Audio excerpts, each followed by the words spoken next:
Dalam mitologi Yunani dikenal kisah tentang kotak Pandora. Mungkin di antara kita sudah ada yang pernah mendengar cerita ini. Dikatakan bahwa Pandora memiliki sebuah kotak ajaib. Namun, ia harus berhati-hati untuk menjaga kotak ini, agar kotak ini tidak menimbulkan masalah bagi dunia ini. Mengapa? Karena di dalam kotak ini terdapat malapetaka dan sakit penyakit yang dapat membuat dunia menjadi ada dalam situasi bahaya. Dan apa yang segera terjadi langsung bisa kita duga bahwa suatu kali Pandora lengah dan sang istri yang bernama Epimetheus itu kemudian membuka kotak itu. Dan apa yang sedang terjadi?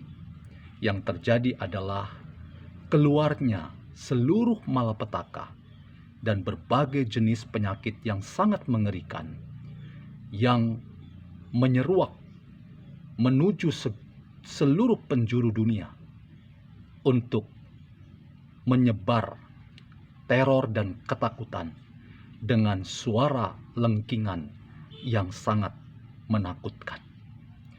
Mulai saat itulah, ketika kotak Pandora itu terbuka, dunia berada dalam situasi bahaya. Berbagai malapetaka, berbagai sakit penyakit terjadi dan berulang-ulang menjadi masalah dalam sejarah manusia. Tetapi, teman-teman, ternyata ada satu bagian unsur dari kotak Pandora itu yang karena kurang gesit, yang karena kurang lincah, dan jalannya sangat pelan, ia menjadi pihak yang terakhir keluar dari kotak Pandora. Ia adalah Elvis. Elvis artinya pengharapan. Pengharapan yang keluar terakhir itu kemudian masuk dalam sejarah manusia. Ia seperti lilin yang menerangi peradaban manusia di tengah berbagai macam malapetaka dan sakit penyakit yang membuat manusia tetap punya secercah harapan. Tetapi langsung kita bisa duga bahwa pengharapan yang cuma satu-satunya, si Elvis yang kecil, yang sekalipun menyala, sangat redup, sekalipun memberikan sinyal pengharapan, tetapi ia kalah keras dari malapetaka dan sakit penyakit yang selalu bersuara nyinyir kepada sang pengharapan. Teman-teman, saya ingin menjadikan cerita mitologi kotak Pandora ini untuk mengajukan sebuah tesis yang saya beri judul Aku Nyinyir Maka Aku Ada. Selamat datang dalam channel Meragukan Filsafat, sebuah channel yang dibangun untuk turut mengedukasi ruang publik Indonesia dengan menggunakan perspektif pemikiran filsafat untuk membaca fenomena sosial politik kebudayaan dalam konteks Indonesia kontemporer tanpa bermaksud dan berpretensi untuk menggiring opini kita mempercayai pandangan-pandangan dalam channel ini. Teman-teman, makin banyaknya orang-orang yang disebut sebagai profesor nyinyir. Nampaknya mereka semua menggunakan logika berpikir yang sangat kuat dengan paradigma Kartesianisme dari tokoh filsafat modern yang bernama René Descartes. Kita tahu René Descartes dikenal dengan sebuah tesis yang ia sebut sebagai ego cogito ergo sum. Kees Bertens dalam bukunya Pengantar Filsafat Barat Abad 20 mengatakan bahwa ketika kita menyederhanakan pertanyaan apakah filsafat modern itu, maka Gisbertens mengatakan filsafat modern adalah filsafat yang bertolak dari aku dan kembali ke aku. Akhirnya tercipta gambaran tentang subjek yang egologis, yang solipsistis, karena merasa ada sendirian. Ia tidak membutuhkan teman, sahabat, bahkan sahabat atau teman itu dianggap saingan, bahkan diposisikan sebagai lawan dan musuh untuk ditaklukkan dan diperangi. Dari logika itu, teman-teman, munculnya para profesor, para guru yang seringkali mendiseminasikan atau menyebarluaskan pandangan-pandangan yang berangkat dari politik kebencian.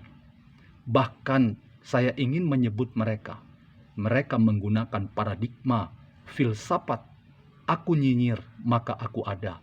Itu sungguh sangat memprihatinkan.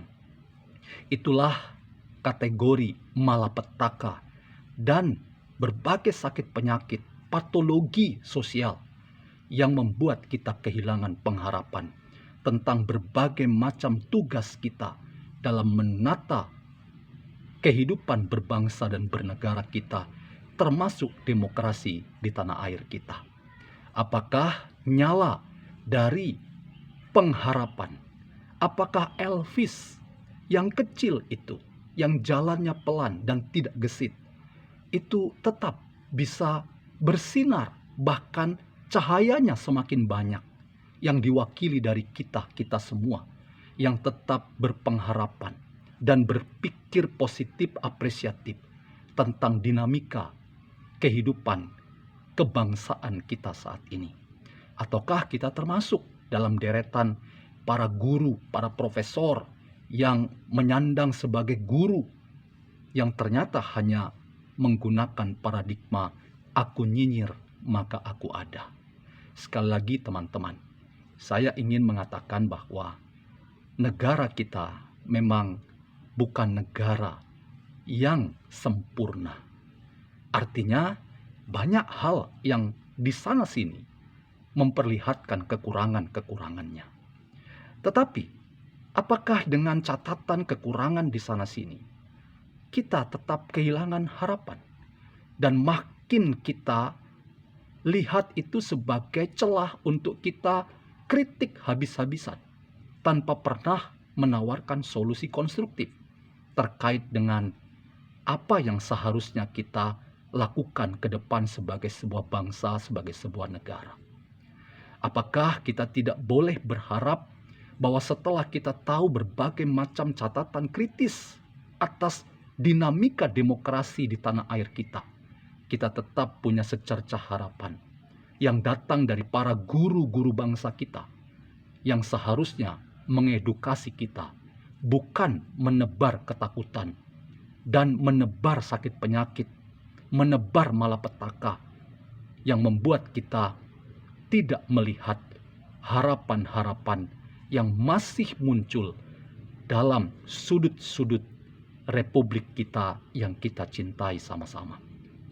Teman-teman, mari kita dudukkan persoalan ini secara kritis dengan pertanyaan yang kita bisa ajukan kepada orang-orang seperti Mahfud MD, Amin Rais, Ikrar Nusabakti. Apakah mereka adalah orang-orang, para guru, para profesor yang seharusnya sudah selesai dengan dirinya?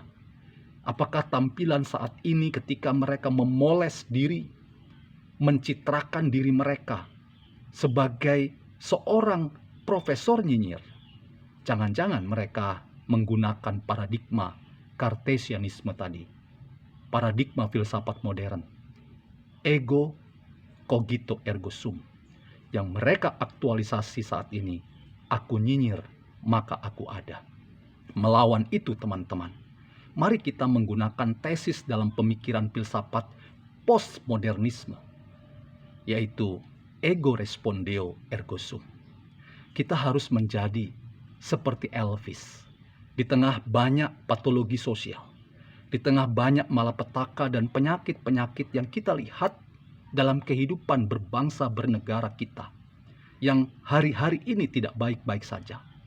Kita akui kritik-kritik tajam itu sebagai benar, tetapi catatan kita adalah mari kita bertanggung jawab dan tidak lari dari tantangan yang ada dalam hidup kenegaraan kita. Ketika kita bersikap nyinyir, sebetulnya kita layak disebut sebagai pengkhianat terhadap intelektualitas kita. Kita harusnya menjadi orang yang mengedepankan cara berpikir, sekali lagi, yang kritis tetapi sekaligus juga apresiatif. Kepakaran kita ditentukan oleh cara berpikir yang berimbang, tanpa bertendensi pada sudut tertentu, bahkan mengkapitalisasinya sebagai kebenaran satu-satunya. Kita dapat terjebak dalam politik praktis, bahkan politik kebencian, kalau kita hanya melihat dari satu perspektif tertentu dan seolah-olah itu satu-satunya cara melihat Indonesia kita saat ini. Indonesia diperhadapkan dengan banyak penyakit, banyak malapetaka. Tetapi Elvis, yaitu pengharapan, dalam kotak Pandora itu harus tetap menyala terang melalui siapapun kita yang mencintai Indonesia.